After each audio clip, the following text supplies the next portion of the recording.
Get ready for the biggest space news of the year. Intuitive Machines has just locked down massive prime contracts, becoming the prime contractor for operating both NASA's Lunar Reconnaissance Orbiter Camera, or LROC, and the Korea Aerospace Research Institute's ShadowCam instrument.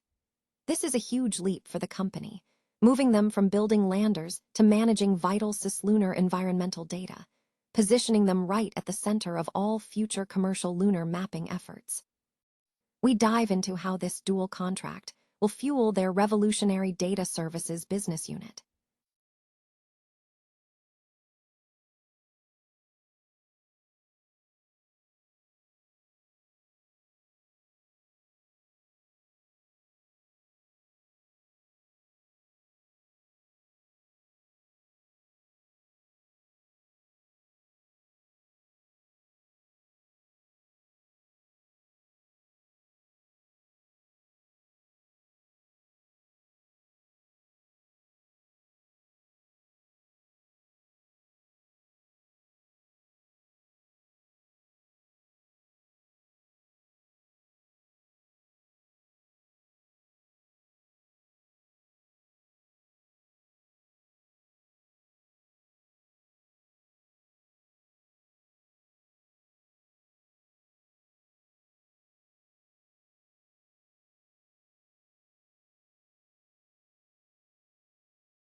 To launch to orbit to test critical technologies for storing and transferring superchilled cryogenic fuels. These depots could become essential gas stations, providing the necessary support to enable long-term exploration missions to the Moon and Mars. And finally, the future of space funding is on the table. Former U.S. Treasury Secretary Michael Faulkender is sounding the alarm, stating that Congress absolutely must modernize how it funds the National Aeronautics and Space Administration to stay ahead of China in the space race. He argues that the SLS program needs a rethink to free up billions for commercial lunar infrastructure, and we break down what this means for America's space superiority. Intuitive Machines has secured prime contracts to operate key lunar imaging instruments for both NASA and the Korea Aerospace Research Institute, marking a significant strategic pivot for the company. On May 18, 2026, Intuitive Machines announced it has been selected to manage the operations of NASA's Lunar Reconnaissance Orbiter Camera, or LROC, and the Korea Aerospace Research Institute's ShadowCam instrument. These dual, 3-year, cost-plus-fixed-fee agreements position Intuitive Machines to transition from a lunar lander manufacturer to a central manager of cislunar environmental data. The core of this expansion lies in the commercialization of the Planetary Data System, PDS, archive. LROC has amassed over 1.8 petabytes of raw data, including millions of images, forming the digital foundation for modern lunar exploration. Intuitive Machines plans to ingest, interpret, and integrate this public mapping archive into its proprietary architecture.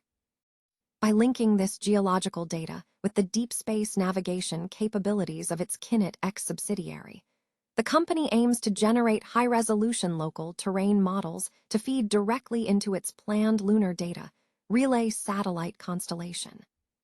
This integration will enable Intuitive Machines to offer commercial services, including real-time orbital positioning, terrain relative navigation, and precision surface mapping to both commercial lander operators and government agencies involved in NASA's Artemis campaign.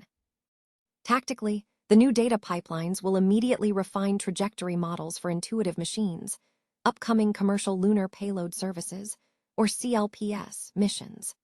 Specifically, the LROC data suite will be used for precise landing site hazard analysis for the company's IM-3 robotic landing mission, which is targeting a historic milestone: the first soft landing within the Lunar Gamma region, a complex lunar surface feature known for its magnetic anomalies. CEO Steve Altemus highlighted that data-driven insights are the key to modern space exploration. He stated that combining the LROC operations team's institutional knowledge with the growing data services group will facilitate the development of secure, real-time navigation platforms. This foundational infrastructure is crucial for scaling commercial lunar data transmission, ensuring future operators can navigate the challenging topography of the lunar South Pole with high precision. NASA is aggressively integrating artificial intelligence across its operations to manage the exponential increase in data generated by space exploration, from space photography to mission readiness. During a recent keynote address, Troy LeBlanc, Chief Information Officer of the Johnson Space Center, highlighted the staggering volume of data NASA stewards, noting that modern cell phone photo data surpasses the data generated during the Apollo 11 mission. He emphasized that the sheer volume of images, such as 1 million photos from a typical 6-month International Space Station expedition, creates significant backlogs that hinder critical decision-making for human spaceflight. To tackle this data deluge, NASA is piloting AI solutions. A key effort involves using AI for image cataloging, tagging, and automated metadata population, partnering with Google and utilizing Gemini for prototyping. NASA currently has over 400 AI use cases in various stages, second only to the Department of Health and Human Services in overall use case count. Beyond cataloging, NASA has deployed an agent named Holy Grail to assess mission readiness for the Artemis II mission by sifting through data across 10 domains, helping to provide comprehensive information to mission control, though explicitly stating it augments, rather than replaces, human judgment. Furthermore, officials are exploring AI to prioritize data transmission for uncrewed missions, such as the DAVINCI mission to Venus, where rapid data return is crucial. NASA is also testing an AI agent with Microsoft to assist Mission Control Center flight controllers with natural language communications, aiming to enhance responsiveness to off-nominal telemetry. While acknowledging risks associated with AI, LeBlanc stressed the potential benefits outweigh the dangers, positioning AI as a mission capability. To safeguard public trust against the threat of misleading synthetic media, NASA is establishing strict authenticity mechanisms. This includes implementing standards from the Coalition for Content Provenance and Authenticity, CDPA, to trace the origin of original NASA images, ensuring credentials are embedded in metadata at the point of capture. Operational enhancements like AI cataloging will follow these provenance requirements. The integration of AI is fundamentally about providing flight controllers with powerful tools to synthesize massive datasets quickly, enabling them to manage the complexity of human spaceflight operations. NASA is advancing critical technology to enable deep space exploration by testing orbital gas station concepts for cryogenic fuel storage and transfer. The Liquid Oxygen Flight Demonstration, or LOXSAT, is slated to launch to low Earth orbit later this year to rigorously test the fluid management capabilities required to maintain super-chilled cryogenic fuels in microgravity. NASA describes these propellant depots as potential gas stations in space, designed to support long-term exploration missions to the Moon and Mars. The LOXSAT mission will launch this summer aboard a Rocket Lab Photon satellite bus, utilizing an Electron launch vehicle from New Zealand, with a 9-month mission planned to test 11 components of cryogenic fluid management. Maintaining tight temperature controls is paramount, as these fuels are difficult to store and transfer, presenting a significant hurdle for deep space missions. This research is central to NASA's Artemis program, which aims to return astronauts to the Moon and support crewed missions to Mars. Both Artemis lunar landers, including those from SpaceX's Starship and Blue Origin's Blue Moon, rely on cryogenic propellants like liquid oxygen. Currently, neither vehicle has demonstrated the long-term storage or transfer capabilities necessary for on-orbit refueling. The results from LOXSAT are expected to provide crucial data, informing the development of cryogenic fuel management systems for vehicles like Starship and Blue Moon. This data is vital for evolving toward orbital fueling depots that will sustain future deep space endeavors. The mission is a key component of NASA's Cryogenic Fluid Management Portfolio project, involving scientists and engineers from multiple NASA centers. Meanwhile, commercial efforts continue. SpaceX's Starship is preparing for its 12th test flight later this week, which represents the first launch of Starship version 3 and the first iteration of a vehicle designed to demonstrate on-orbit refueling. Blue Origin's Blue Moon Mark 1 is also undergoing late-stage testing ahead of its planned lunar landing demonstration. NASA is targeting the Artemis 3 mission for late 2027, which will practice rendezvous and docking between Orion's spacecraft and lunar landers.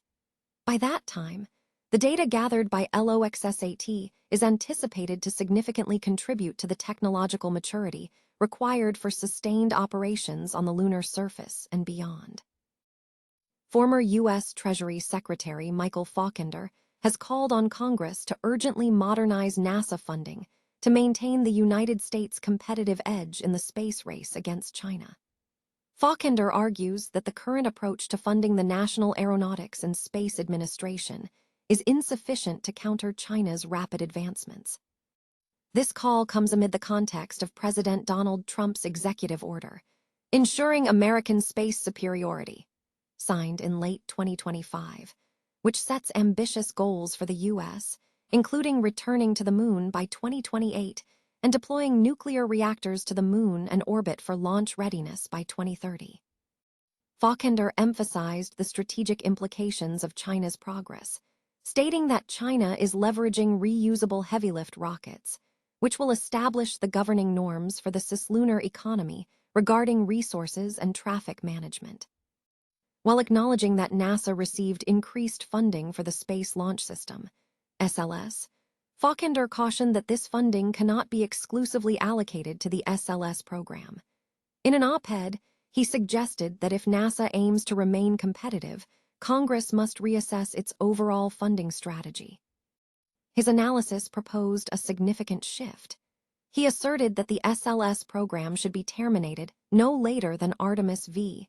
He argued that continued SLS launches represent billions in misallocated federal resources that could instead be used to fund the mass production of commercial lunar infrastructure.